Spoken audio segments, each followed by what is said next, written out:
إن الحمد لله نحمده ونستعينه ونستغفره ونعوذ بالله من شرور أنفسنا ومن سيئات أعمالنا من يهده الله فلا مضل له ومن يضلله فلا هادي له أشهد أن لا إله إلا الله وأشهد أن محمدا عبده ورسوله اللهم صل وسلم على سيدنا محمد وعلى آله وصحبه ومن تبعهم بإحسان إلى يوم الدين أما بعد فإن أصدق الحديث كتاب الله وخير الحديث هدي محمد صلى الله عليه وسلم وشر الأمور محدثاتها وكل محدثة بدعة وكل بدعة ضلالة وكل ضلالة في النار أما بعد فيا أيها المسلمون اتقوا الله ما استطعتم واتقوا الله لعلكم تفلحون صدق الله العظيم. Hadirin jamaah salat Jumat yang dirahmati Allah Subhanahu wa taala, puji syukur patutlah kita panjatkan kehadirat Allah Subhanahu wa taala dengan ucapan alhamdulillahi rabbil alamin, sebagai bentuk terima kasih kepadanya atas segala nikmat dan karunia yang telah diberikan kepada kita semua, khususnya nikmat iman, Islam dan sehat walafiat, sehingga pada kesempatan yang berbahagia ini kita dipertemukan di masjid yang mulia ini untuk melaksanakan salat Jumat secara berjemaah. Semoga ibadah yang kita lakukan ini diterima oleh Allah Subhanahu wa taala dan kita digolongkan sebagai hamba-hambanya yang bertakwa. Salawat dan salam marilah kita senantiasa haturkan kepada panutan dan idola kita bersama, Nabi besar Muhammad sallallahu alaihi wasallam, dengan ucapan Allahumma salli ala sayyidina Muhammad wa ala ali sayyidina Muhammad. Assalamu alayka ayyuhan nabiyyu wa rahmatullahi wabarakatuh. Semoga Allah senantiasa melimpahkan keselamatan dan kesejahteraan kepada keluarganya, para sahabatnya, dan kepada kita semua, sehingga kelak di hari akhir kita tentu berharap menjadi umat yang memperoleh syafaat dari Nabi Muhammad sallallahu alaihi wasallam. Amin ya rabbal alamin. Ma'asyiral muslimin yang dimuliakan Allah Subhanahu wa taala, pada kesempatan yang mulia ini saya berwasiat kepada diri saya pribadi dan jamaah sekalian agar marilah senantiasa kita meningkatkan ketakwaan kita kepada Allah Subhanahu wa taala. Takwa dengan cara mengerjakan segala perintahnya dan menjauhi semua larangannya. Hadirin yang dimuliakan Allah, dikisahkan ada seorang syekh bernama As-Sa'di.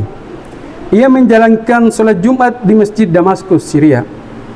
Konon, seusai solat, ia mendapati sendalnya telah hilang dari tempat semula. Ia lantas menggerutu dan bertanya kepada banyak orang, siapakah gerangan yang telah membawa sendalnya? Bahkan ia juga bertanya kepada takmir masjid agar sendalnya bisa ditemukan. Saat itu ia hendak marah, akan tetapi kemarahannya tiba-tiba sirna ketika ia melihat bahwa ternyata salah seorang jamaah yang sholat Jumat pada hari itu tidak memiliki kaki. Namun jamaah itu tampak baik-baik saja dan bisa menikmati hidupnya dengan baik. Syekh As-Sa'di akhirnya menyadari kesalahannya. Ia bertanya pada dirinya, mengapa orang yang tak memiliki kaki saja bisa bersyukur, tetapi aku yang hanya kehilangan sandal malah mengeluh? Jamaah sholat Jumat yang dirahmati Allah, kisah singkat tersebut sesungguhnya mengajarkan kepada kita perihal pentingnya bersyukur kepada Allah Subhanahu wa taala. Dalam kesempatan berbahagia ini, saya mengajak kepada para jemaah untuk senantiasa bersyukur kepada Allah Subhanahu wa taala atas semua karunia dan nikmatnya. Namun, harus kita ingat bahwa syukur itu ternyata tidak cukup di lisan hanya dengan mengucapkan alhamdulillahirabbil alamin. Lebih dari itu, syukur adalah kesadaran kita untuk menggunakan semua nikmat Allah Subhanahu wa taala guna terus menjadikan diri kita sebagai manusia yang muttaqin, yaitu manusia yang senantiasa ikhlas menjalankan perintah-perintahnya dan menjauhi sesuatu yang dilarangnya. Itulah sesungguhnya hakikat syukur. Jamaah salat Jumat yang dirahmati Allah Subhanahu wa taala. Suatu ketika Rasulullah SAW tengah berbincang dengan para sahabat. Seorang lelaki dengan busana putih kemilau berambut hitam pekat tiba-tiba muncul di hadapan beliau. Lelaki itu bertanya, "Wahai Muhammad, apakah iman itu?"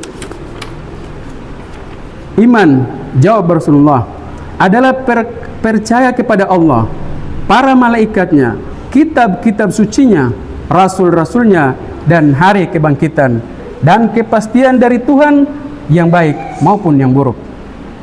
"Apakah Islam itu?" tanya orang itu lebih lanjut.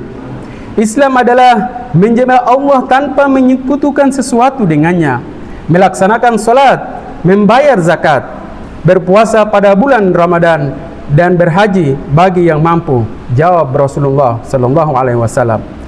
"Apakah ihsan itu?" Tanya lelaki itu lagi. "Ihsan adalah engkau beribadah kepada Allah seakan-akan engkau melihatnya. Jika engkau tidak seperti itu, mantapkanlah hatimu bahwa Dia melihatmu," jawab Rasulullah sallallahu alaihi wasallam. Lelaki itu lantas bertanya lagi, "Kapan kiamat terjadi?" Orang yang ditanya tentang hari kiamat tidak lebih tahu ketimbang si penanya.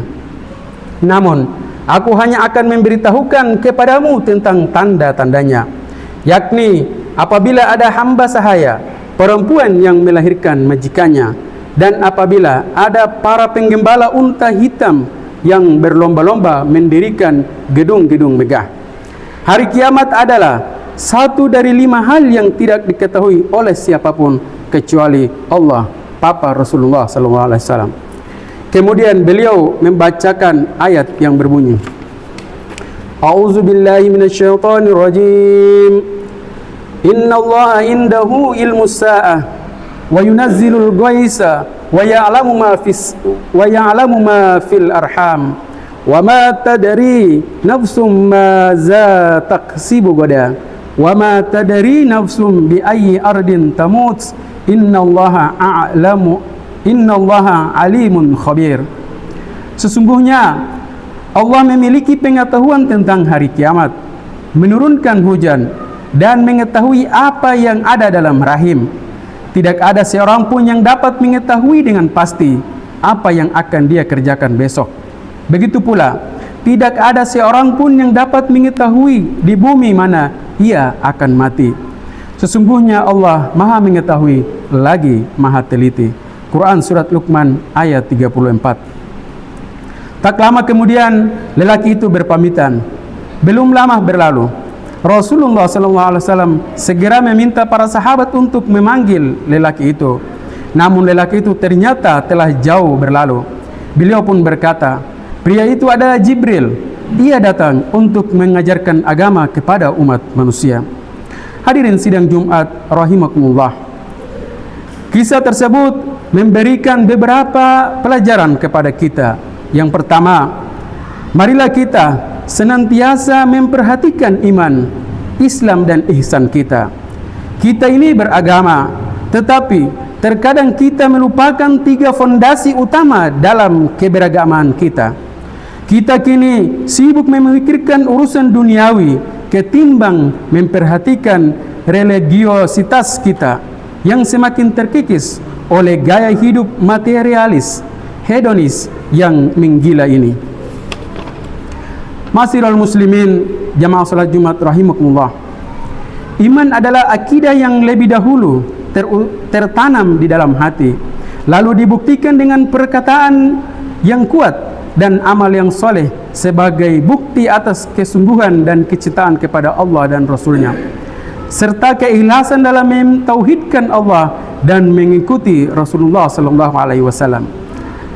Iman akan melahirkan ketabahan dan keteguhan mempertahankan komitmen, sanggup menahan atas ketidaksukaan nafsu dalam menjalankan ketaatan dan meninggalkan kemaksiatan yang disukai oleh nafsu.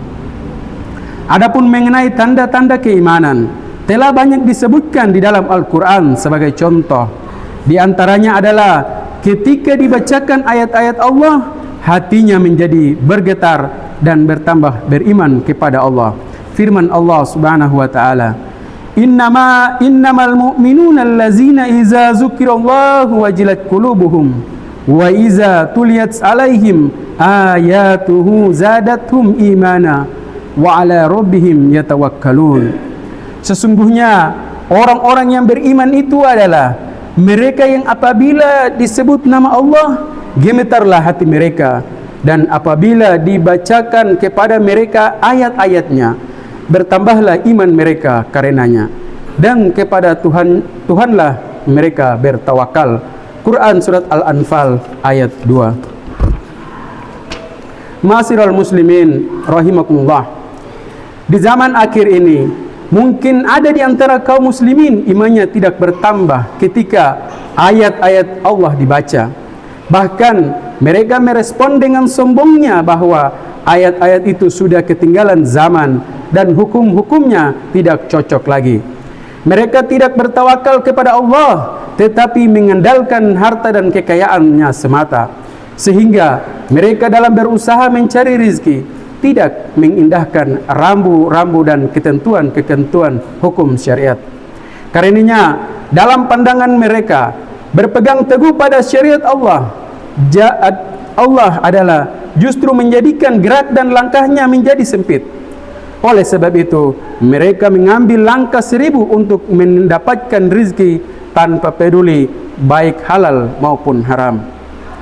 Ma'asyiral muslimin rahimakumullah, ada pula yang mengandalkan keamanan dan keselamatannya pada musuh-musuh Allah. Bahkan mereka rela melanggar dan melawan syariat Islam demi untuk memuaskan musuh Allah Subhanahu wa taala. Nauzubillahi min zalik. Allah Subhanahu wa taala berfirman, sesungguhnya orang-orang yang kembali ke belakang kepada kekafiran sesudah petunjuk itu jelas bagi mereka, syaitan telah menjadikan mereka mudah berbuat dosa dan memanjangkan angan-angan mereka. Yang demikian itu karena sesungguhnya mereka orang-orang munafik itu berkata kepada orang-orang yang benci kepada apa yang diturunkan Allah, orang-orang Yahudi, kami akan mematuhi kamu dalam beberapa urusan, sedang Allah mengetahui rahasia mereka. Bagaimana keadaan mereka apabila malaikat maut mencabut nyawanya? Mereka seraya memukul muka mereka dan punggung mereka. Yang demikian itu adalah karena sesungguhnya mereka mengikuti apa yang menimbulkan kemurkaan Allah, dan karena mereka membenci apa yang menimbulkan keridhaannya Allah. Sebab itu Allah menghapus pahala dan amal-amal mereka. Quran Surat Muhammad ayat 25 sampai 28. Jamaah, oleh karena itu jamaah sekalian, marilah kita kembali belajar tentang iman, Islam dan ihsan, sebagaimana malaikat Jibril memberikan pelajaran kepada para sahabat tentang 3 hal tersebut. Ma'asyiral muslimin rahimakumullah, pelajaran yang kedua yang dapat diambil dari kisah tersebut adalah Nabi Muhammad SAW menyebutkan tanda-tanda kiamat. Beliau menyatakan bahwa di antara tanda-tanda kiamat ialah budak sahaya perempuan melahirkan majikan.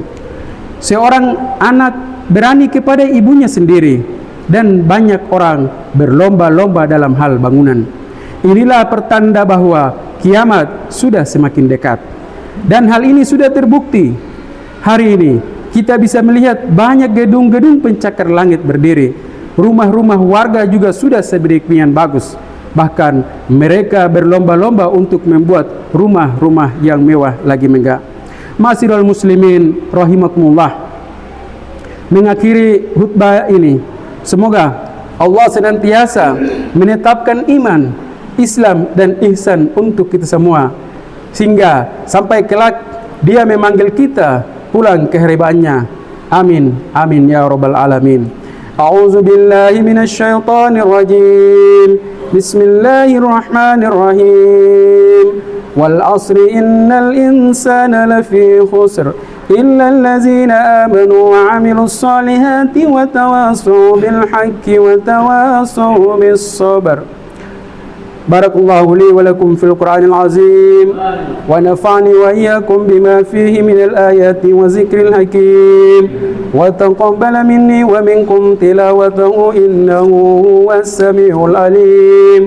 Aqulu qawli hadza wa astaghfirullahal azim li wa lakum wa lisairil muslimina wal muslimat wal mu'minina wal mu'minat fastaghfiruhu innahu huwal ghafurur rahim. وقل رب اغفر وارحم وأنت خير الراحمين. أستغفر الله العظيم الذي لا إله إلا هو الحي القيوم وأتوب إليه. أستغفر الله العظيم الذي لا إله إلا هو الحي القيوم وأتوب إليه.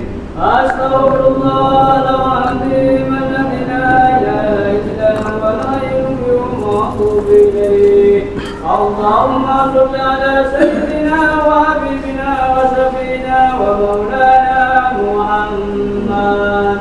اللهم صل وسلم عليه.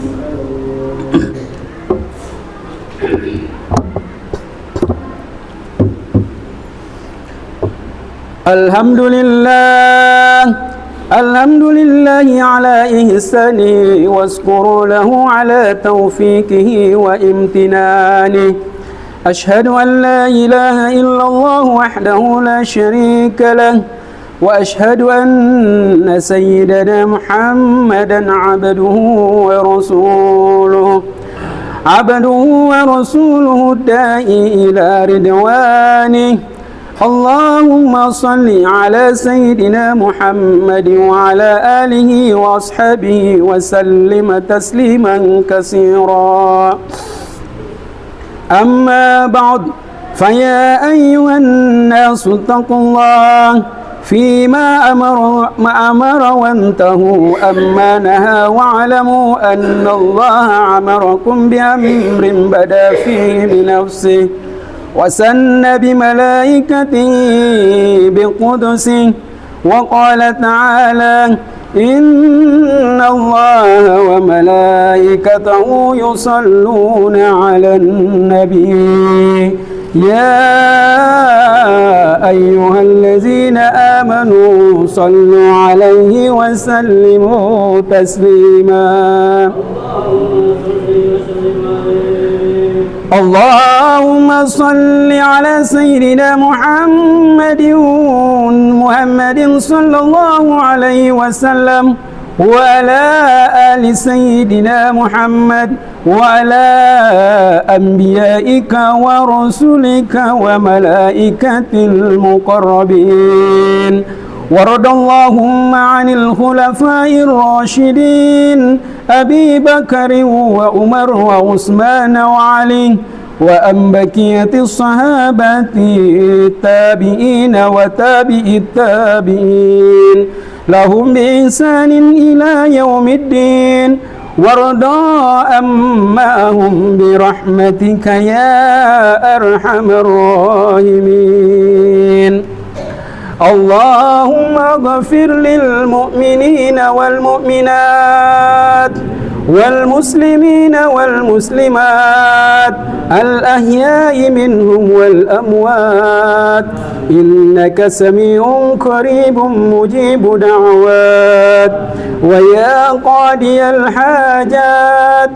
اللهم اغفر للإسلام والمسلمين وعزل الشرك والمشركين وانصر عبادك المخلصين وانصر من نصر الدين واهزل من خذل المسلمين ودمر أعداء الدين وعلى كلمتك إلى يوم الدين ربنا ظلمنا أنفسنا وإن لم تغفر لنا وترحمنا لنكونن من الخاسرين ربنا آتنا في الدنيا حسنة وفي الآخرة حسنة وقنا عذاب النار والحمد لله رب العالمين عباد الله إن الله يأمر بالعدل والإحسان